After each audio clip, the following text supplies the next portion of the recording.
Hello everyone. Today we are going to discuss our chapter number 7 of class 10 science bio portion. Okay. Now this is how do organisms reproduce. What is the chapter name? How do organisms reproduce? तो किस तरह से organism reproduce करते हैं, क्या mode है reproduction के, कितने टाइप्स के रिप्रोडक्शन होते हैं, here we discuss about it. कि यहाँ पर हम ये सब डिस्कस करेंगे. What is the need of reproduction, सबसे पहले क्या नीड है रिप्रोडक्शन की, क्या किस तरीके से कितने टाइप्स के रिप्रोडक्शन होते हैं, उन सबको हम डिस्कस करेंगे. Now let's start. Now, first is what is the definition of reproduction? What is reproduction? Reproduction is the process by which living organism reproduce new individual of the same species. तो what is the definition of reproduction? क्या है reproduction की definition? कि क्या है reproduction, क्या है? This is the process. ये क्या एक process है जिसके through by which living organism produce new individual, कि जो न्यू इंडिविजुअल प्रोड्यूस होता है, न्यू ऑफस्प्रिंग डेवलप होती है, वो किसके थ्रू होती है? रिप्रोडक्शन के थ्रू न्यू इंडिविजुअल का डेवलपमेंट होता है. तो इसको ऑफ द सेम स्पीशीज, जो न्यू ऑफस्प्रिंग है, न्यू इंडिविजुअल है, वो किस तरह का होता है? एकदम same to same as a species. जिस स्पीशीज ने रिप्रोडक्शन किया है उसी के सिमिलर न्यू ऑफस्प्रिंग होगा. Reproduction is necessary for the survival and increase in the population of a species. What is the need of reproduction? क्या need है reproduction की? रिप्रोडक्शन हमें क्यों करना है, कि क्या जरूरत है कि अगर कोई एक स्पीशीज है तो उसको क्या जरूरत है रिप्रोडक्शन करे? लाइफ प्रोसेसेस तो है, but reproduction this is a one more important point in the life processes. तो रिप्रोडक्शन क्या है कि क्यों इंपॉर्टेंट है? Is necessary for the survival, survival की, उसको अपनी स्पीशीज के सर्वाइवल के लिए, and increase in the population of a species, और जो एनवायरमेंट में स्पीशीज की पॉपुलेशन है उसको और इंक्रीज करने के लिए. If organism do not reproduce, their population decrease and species will become extinct. कि यदि मान लो अगर कोई एक स्पीशीज है, एक एरिया के अंदर एक पर्टिकुलर स्पीशीज की क्वांटिटी 50% है, तो अगर वो रिप्रोड्यूस नहीं करेगी तो क्या होगा? वो स्पीशीज 50% ही है, और धीरे धीरे थोड़े टाइम बाद वो क्या हो जाएगी? डिक्रीज हो जाएगी. तो उसको अपनी रिप्रोडक्शन के थ्रू वो अपनी स्पीशीज को क्या कर सकता है? इंक्रीज कर सकता है, अपनी पॉपुलेशन को क्या कर सकता है? बढ़ा सकता है. तो this is the need of reproduction, कि survival and increase in the population of the species, कि क्या जरूरी है? रिप्रोडक्शन नेसेसरी है. Now, do organism create carbon copies of themselves? क्या ऑर्गेनिज्म कार्बन कॉपी जनरेट करते हैं सिमिलर टू देमसेल्व्स? कि अगर वो रिप्रोड्यूस कर रहे हैं तो रिप्रोडक्शन में क्या वो अपने सिमिलर कार्बन कॉपी जनरेट करते हैं या नहीं? The DNA, what is the full form of DNA? Deoxyribonucleic acid. The DNA molecule in the chromosome in the nucleus is responsible for the transfer of characters from the parent to the offspring. तो यहाँ पर reproduction में क्या होता है? What happen in the reproduction? क्या हो रहा है? ट्रांसफर हो रहे हैं, transfer of character from the parents to the offspring, की जो कैरेक्टर्स पेरेंट्स के हैं वो कहाँ ट्रांसफर हो रहे हैं? ऑफ स्प्रिंग में ट्रांसफर हो रहे हैं. तो what happen in the reproduction? Characters are transfer from parents to offspring. अब कैरेक्टर्स जो ट्रांसफर हो रहे हैं वो किसके थ्रू ट्रांसफर हो रहे हैं? Characters are transfer from the DNA. किसके थ्रू ट्रांसफर हो रहे हैं? डीएनए के थ्रू क्या हो रहे हैं? ट्रांसफर हो रहे हैं. In the chromosome in the nucleus, कि यहाँ पर डीएनए कहाँ प्रेजेंट है? क्रोमोसोम पे, और क्रोमोसोम कहाँ प्रेजेंट है? न्यूक्लियस में. ओके. तो now indirectly who is responsible for the transfer of characters from parents to offspring? DNA. कौन रेस्पॉन्सिबल है? DNA. During reproduction, the reproductive cell produce two copies of the DNA which separate into the two cell. तो क्या होता है जब हम reproduction करते हैं तो जो रिप्रोडक्टिव सेल है वो क्या करती है, टू कॉपीज को रिप्रोड्यूस करती है. तो टू कॉपीज जो रिप्रोड्यूस कर रही है कि जो डीएनए है वो किसमें डिवाइड हो रहा है, टू डॉटर डीएनए में. तो एक डीएनए किसमें डिवाइड हो रहा है, टू डॉटर डीएनए के अंदर. The DNA copies will be similar but not identical to each other. कि जो डीएनए कॉपी है वो क्या है, सिमिलर तो होती है बट नॉट आइडेंटिकल सिमिलर. कि मतलब कि वो उसमें क्या आ जाता है, वेरिएशंस अकर हो जाते हैं. अगर आइडेंटिकल सिमिलर है तो वो just same to same copy हो जाएगी. बट रिप्रोडक्शन के अंदर अगर हम सेक्सुअल रिप्रोडक्शन की बात करते हैं तो सेक्सुअल रिप्रोडक्शन के अंदर डीएनए को ट्रांसफर तो करता है कैरेक्टर, डीएनए की कॉपी भी जनरेट होती है but they are not identical similar. वो एकदम सेम टू सेम सिमिलर नहीं होते हैं. तो यहाँ पर क्या है, the DNA copies will be similar, similar तो होती है but not identical to each other, दोनों एक दूसरे के आइडेंटिकल नहीं होते हैं. So the new individual have slightly variation. तो जो न्यू इंडिविजुअल्स है उसमें क्या अकर्स हो जाते हैं, वेरिएशंस फ्रॉम देयर पेरेंट्स. तो यहाँ पर जो वेरिएशंस हम देखते हैं कि एक ऑफस्प्रिंग अपने पेरेंट्स के जस्ट सिमिलर नहीं है, एकदम आइडेंटिकल सिमिलर नहीं है. आइडेंटिकल सिमिलर का मतलब क्या हुआ कि जो डीएनए सीक्वेंस पेरेंट्स में है वो ही डीएनए सीक्वेंस किसमें होगी, ऑफस्प्रिंग में भी होगी. तो उसे हम क्या कहेंगे, आइडेंटिकल सिमिलर. बट यहाँ पर क्या होता है, जब डीएनए कॉपी करता है तो उसमें कुछ वेरिएशंस अकर हो जाते हैं. तो इसलिए वो डीएनए सिमिलर तो होता है बट आइडेंटिकल सिमिलर नहीं होता. This is basic for the variation and evolution of the new species. कि हम कहते हैं कोई न्यू स्पीशीज जनरेट हुई है तो वो न्यू स्पीशीज कैसे जनरेट हुई है, क्या रीजन था. तो रीजन क्या है कि जब डीएनए कॉपी होती है तो उसमें क्या अकर हो जाते हैं, वेरिएशंस अकर हो जाते हैं. और जो वेरिएशंस अकर हो रहे हैं वो ही न्यू इंडिविजुअल्स को डेवलप करते हैं इवोल्यूशन फॉर न्यू स्पीशीज. तो वो ही वेरिएशन इवोल्यूशन के लिए क्या होते हैं, रेस्पॉन्सिबल होते हैं. Now the importance of variation. अब यहाँ पर हम ये स्टडी करेंगे कि वेरिएशन की क्या इंपॉर्टेंस है, what is the need of variation and what is the importance of variation. की जो वेरिएशन अकर हो रहे हैं उससे क्या हमें फायदा हो रहा है, क्या इंपॉर्टेंस है उसकी. DNA copying during reproductive is important for maintaining the body design of different organisms to survive in the existing environment. तो यहाँ पे क्या होता है, क्लाइमेटिक कंडीशंस क्या होती रहती है, चेंज होती रहती है. तो जब क्लाइमेटिक कंडीशंस चेंज हो रही है तो अगर कोई इंडिविजुअल है, कोई ऑफस्प्रिंग है, वो उस क्लाइमेटिक कंडीशन के अकॉर्डिंग अपने आप को नहीं एडजस्ट करता है तो क्या वो सरवाइव कर पाएगा, वो सरवाइव नहीं कर पाएगा. तो उसको सरवाइव करने के लिए उसको अपने एनवायरनमेंट के अकॉर्डिंग क्या करना होता है, एडजस्ट करना होता है. और इसीलिए क्या अकर्स होते हैं, वेरिएशंस अकर होते हैं. But the environment is constantly changed due to the change in temperature, climate, water level, etc. If organisms cannot adjust themselves to the change in the environment, then the species will become extinct. कि अगर जो changes होते जा रहे हैं उसके according अगर species अपने आप को एडजस्ट नहीं करेगी तो क्या होगा, वो फिनिश हो जाएगी, एक्सटिंक्ट हो जाएगी. इसलिए वेरिएशंस भी क्या है, इंपॉर्टेंट है. टाइम टू टाइम क्या होते रहने चाहिए, चेंजेस होते रहेंगे स्पीशीज के अंदर, जिससे वो क्या होगी, जो एनवायरनमेंट में चेंज हो रहे हैं उसके अकॉर्डिंग अपने आप को सर्वाइव कर सकती है. If there are variation in some individual of a species, they may be able to survive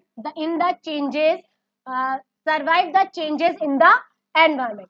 So variation in species is necessary for the survival of different species and for the evolution of new species. तो क्या है, क्यों important है, species जो variation है necessary for the survival of different species and for the evolution of new species कि according to changes in the environment जो occur हो रहे हैं.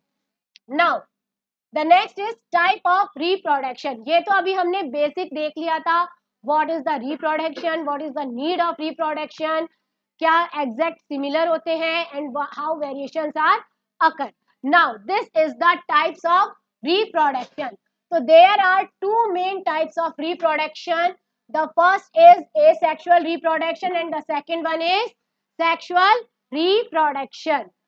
Now what happen in the asexual reproduction is reproduction in which new individuals are produced from the single parent. क्या होता है asexual reproduction में? New individual develop हो रहा है with from the single parents. किसकी हेल्प से हो रहा है? With the help of single parent. Now in the sexual reproduction it is reproduced in which two individuals are involved to produce new individuals. तो अगर सेक्सुअल रिप्रोडक्शन में क्या होगा? Two parents are involve in the sexual reproduction. Now अब यहाँ पर हम देखेंगे asexual reproduction is different types. यहाँ पे these are the examples, ये सारे आपके examples हैं asexual reproduction के. There are many types of asexual reproduction: fission, budding, regeneration, fragmentation, spore formation, vegetative propagation. These are the diagrams. ये सारा आपका एक फ्लो है, इसके अंदर आपका सारे एक साथ मिक्स है कि क्या आपकी बर्डिंग होती है, क्या रीजनरेशन होता है, vegetative propagation, spot formation and fragmentation. अब हम इनको एक एक करके इंडिविजुअली आगे स्टडी करेंगे. Now the first is fission. What happen in the fission? What is the fission? The first asexual reproduction type is fission. सबसे पहला कौन सा है एसेक्सुअल रिप्रोडक्शन का? This is the fission. Now fission is an asexual reproduction by which a unicellular organ divide and form two or more new individuals. Fission is two type. तो यहाँ पर क्या हो रहा है कि जो यूनिसेल्युलर ऑर्गेनिजम्स है वो डिवाइड हो रहे हैं और किसको फॉर्म कर रहे हैं? टू मोर न्यू इंडिविजुअल्स को क्या कर रहे हैं? फॉर्म कर रहे हैं. और यहाँ पर फिजन भी कितने टाइप के हैं? टू टाइप के. First is binary and the second one is multiple fission. तो what is the fission? Basically fission क्या होता है? This is the divideation. Fission क्या है? डिवाइडेशन है. अब यहाँ पर binary fission it means two made by मतलब टू और फिजन मतलब डिवाइडेशन. तो बाइनरी मतलब टू कॉपीज में क्या हो रहा है? वो डिवाइड हो रहा है. और मल्टीपल फिजन यानी मोर देन, यानी मल्टीपल यानी मोर देन. तो जब कोई इंडिविजुअल मोर कॉपीज में डिवाइड हो रहा है, न्यू इंडिविजुअल्स को डेवलप कर रहा है, this is known as the multiple fission. और जब कोई ऑर्गेनिज्म केवल टू डॉटर सेल्स में कन्वर्ट हो रहा है तो this is known as the binary fission. Now इन सबसे पहले हम क्या स्टडी करेंगे? Binary fission. In this method an organism divides forms two individuals. First, the nucleus divides and forms two nuclei. Then the cytoplasm divides and forms two daughter cells. Example आपके कौन कौन से हैं? Amoeba and Paramecium. So this is the dividation of amoeba. यहाँ पे first है amoeba, main parent है. After that यहाँ पे स्टार्ट हो गया आपका न्यूक्लियस का डिवाइडेशन. थर्ड में आपके न्यूक्लियस डिवाइड हो रहा है. देन फोर्थ में आपके क्या हो रहा है? साइटोप्लाज्म डिवाइड होना स्टार्ट हो रहा है. And the fifth diagram cytoplasm में क्या होता है? डिवाइड हो जाता है और टू न्यू डॉटर सेल्स का क्या हो जाता है? फॉर्मेशन हो जाता है. Now the next is multiple fission. In this method one organism divides into many daughter cell. तो इसके अंदर मल्टीपल फिजन में क्या होगा? मैनी डॉटर सेल्स में क्या होता है? वो डिवाइड होना स्टार्ट हो जाता है. The first is, this is the first organism, parent cell है और यहाँ पर ये क्या हो रहा है? फर्दर डिवाइड होना स्टार्ट हो रहा है और ये बहुत सारी मल्टीपल कॉपीज में क्या हो गया? डिवाइड हो गया. तो पहले अब यहाँ पे क्या हुआ कि ये एक सेल बहुत सारे सेल्स में क्या हो रही है? डिवाइड हो रही है. Now the next one is birding. जो नेक्स्ट हमारा एसेक्सुअल रिप्रोडक्शन का टाइप है. The second one is budding. तो what happen in the budding? In this method a bird like projection is form. देखो ये डायग्राम है, this is the diagram of hydra. ये किसका डायग्राम है? हाइड्रा का. यहाँ पर आपको आउटर ग्रोथ दिख रही है, this is the outer growth. और ये जो आउटर ग्रोथ है, this outer growth is known as the bird. इसे हम क्या कहेंगे? बर्ड. तो यहाँ पर क्या है कि इन this method bird like projection is form. कि जो बर्ड लाइक प्रोजेक्शन है वो क्या हो जाता है? फॉर्म हो जाता है. And the bird develops into new individual. अब ये जो बर्ड है, ये देखो सबसे पहले बर्ड का फॉर्मेशन हुआ, फिर ये धीरे धीरे क्या हुई? इंक्रीज होती जा रही है इसका शेप, फिर धीरे धीरे और इंक्रीज हो रहा है. और जब ये पूरी डेवलप हो गई तो ये अपने पेरेंट्स बॉडी से क्या हो जाती है? सेपरेट हो जाती है. और सेपरेट होकर न्यू इंडिविजुअल को क्या करती है? डेवलप करती है. तो इसे हम क्या कहेंगे? बर्डिंग. क्या है ये प्रोसेस? बर्डिंग का. The example is hydra and yeast. अब यहाँ पर देखो, this is the single cell, this is the cytoplasm nucleus. और ये क्या हो गया? हमारी outer growth. This is known as the bud. अब हम इस आउटर ग्रोथ को क्या कहेंगे? बड कहेंगे. और यहाँ पर फिर धीरे धीरे ये क्या हो रहा है? न्यू ऑर्गेनिज्म डेवलप हो रहा है. जब ये होल ऑर्गेनिज्म डेवलप हो जाएगा तब ये पेरेंट्स बॉडी से क्या हो जाएगा? सेपरेट हो जाएगा. क्लियर? तो these are the example, hydra and yeast. This is the example of birding. Clear है? एमसीक्यू में डायरेक्ट आपसे क्वेश्चन पूछे जा सकते हैं कि एग्जाम्पल्स दे दिए आपके, हाइड्रा है, प्लाज्मोडियम है, या फिर आपके आ गया अमीबा, पैरामीशियम. तो बर्डिंग का किस में आएगा आपका? तो बर्डिंग किस में आएगा? हाइड्रा के अंदर. Now the next is regeneration. The third asexual reproduction process is known as the regeneration. In this method, a part of the body, if the organism, if cut or broken, can develop into a new individual. क्या होता है regeneration के अंदर? कि a part of the body, body का कोई भी part अगर कट कर दिया जाता है तो वो किस में डेवलप हो जाएगा? न्यू इंडिविजुअल में डेवलप हो जाएगा. एग्जाम्पल क्या आ सकते हैं आपके? Hydra, planaria, starfish. These are the examples. कौन कौन से हो गए आपके? हाइड्रा हो गया, प्लेनेरिया हो गया और स्टारफिश. क्लियर है? Now this is the process of regeneration. ये जैसे प्लेनेरिया का स्ट्रक्चर है, अब ये किस में डिवाइड हो रहा है? यहां से हमने कट लगाया 1 2, तो कितने में डिवाइड हो गया? 1 2 3 पार्ट्स में डिवाइड हो गया. अब ये जो 1 2 3 पार्ट्स में डिवाइड हुआ है, ये all parts can have the capacity to generate new offspring. इन सभी पार्ट्स में ये कैपेसिटी होती है कि ये न्यू ऑफस्प्रिंग को क्या कर सकते हैं? जनरेट कर सकते हैं. तो this is the planaria 1 2 and 3. Clear? Now this is the hydra. ये किसका डायग्राम है? हाइड्रा का. सिमिलर हमने हाइड्रा को डिवाइड कट लगा दिया है, तो ये 2 में कट 2 पार्ट्स में डिवाइड हो गया है. और जो ऑल पार्ट है have the capacity to grow new hydra. दोनों से ही क्या हो? न्यू हाइड्रा का फॉर्मेशन हो गया. ओके, तो this is the regeneration. Now the next is fragmentation. What happened in the fragmentation? This is the diagram of Spirogyra. ये diagram किसका है? स्पायरोगायरा का डायग्राम है. और इसके अंदर in this method the body of simple multicellular organism breaks up into small pieces. क्या हो रहा है इसके अंदर? कि the body of simple multicellular organism में क्या हो रहा है? बॉडी डिवाइड हो रही है.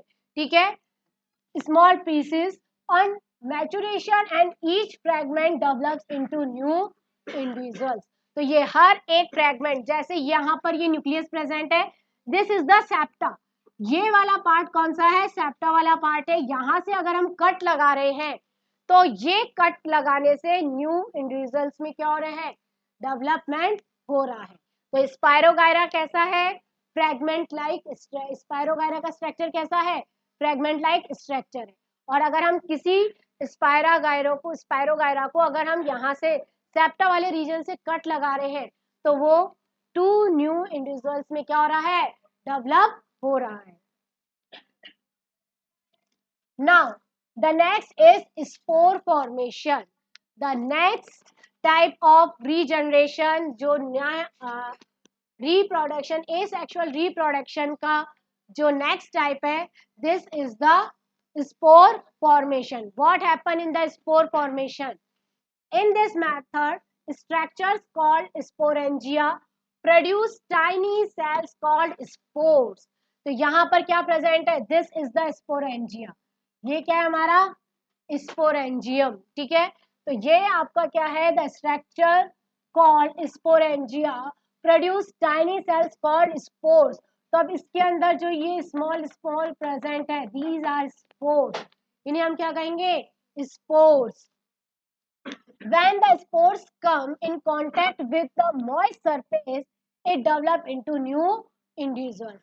कि जब ये spores कांटेक्ट करते हैं, जब ये स्पोर्स मॉइस्ट एरिया के कांटेक्ट में आते हैं, तो ये क्या करते हैं? न्यू इंडिविजुअल्स को जनरेट कर सकते हैं. ठीक है, तो अगर जब इनके पास प्रॉपर एनवायरनमेंट नहीं होता है, प्रॉपर कंडीशन नहीं होती है, तो ये न्यू स्पोर्स न्यू ऑर्गेनिज्म को डेवलप नहीं करते हैं. जब इनको प्रॉपर मॉइस्ट एरिया मिलता है, प्रॉपर मॉइस्चर मिलता है, तब ये न्यू इंडिविजुअल्स में क्या होते हैं? जनरेट होते हैं. Yes Vikas, stand up. What is the difference between asexual and sexual reproduction?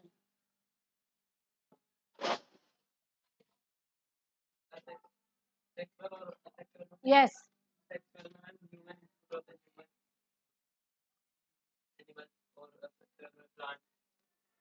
Yes, Yuvraj. What is the difference between asexual and sexual reproduction?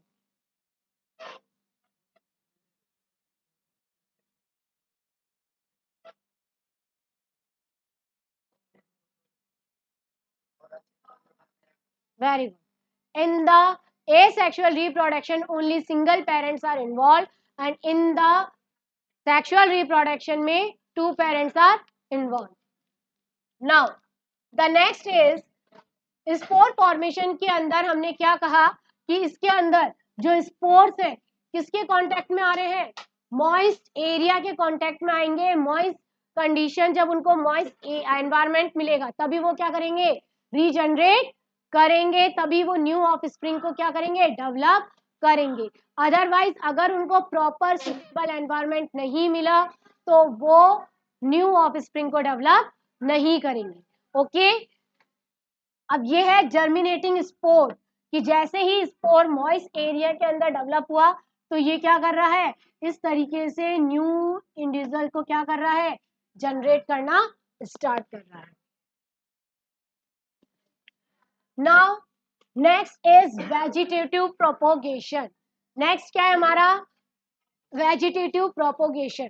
What is the meaning of vegetative propagation? Vegetative propagation it means कि जो हम new offspring develop हो रही है, new individual develop हो रहा है with the help of vegetative part of the plant. किससे डेवलप हो रहा है? जो वेजिटेटिव पार्ट है प्लांट का, उससे हम क्या कर रहे हैं? न्यू ऑर्गेनिज्म को, न्यू ऑफस्प्रिंग को क्या कर रहे हैं? डेवलप कर रहे हैं. और यहाँ पे वेजिटेटिव पार्ट आपके कौन कौन से हो सकते हैं? रूट हो सकती है, स्टेम हो सकती है, और लीफ हो सकती है.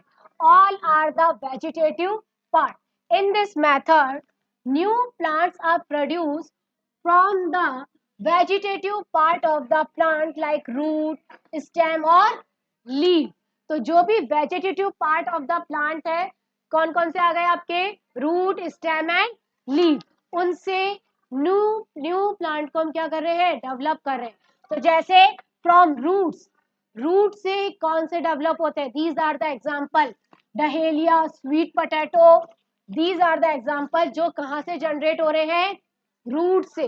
ठीक है, अगर हम स्टेम की बात करें तो potato, ginger from stem. Stem से क्या डेवलप हो रहा है? Potato and ginger. नाउ अगर हम लीफ की बात करें तो ब्रायोफिलम एंड बोगनवेलिया. तो दिस इज द बिगोनिया. यहाँ पर begonia and bryophyllum, these are the examples of plants which is developed from the leaf part of the plant.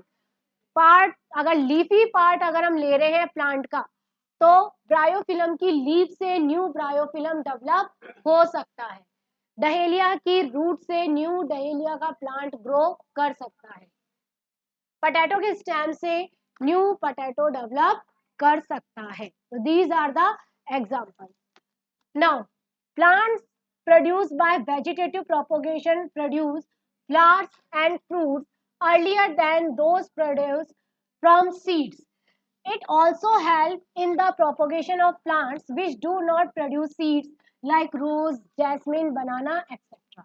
तो यहाँ पर कुछ प्लांट्स ऐसे हैं जो सीड से डेवलप नहीं होते हैं, जैसे आपका रोज आ गया, जैस्मिन आ गया, बनाना आ गया।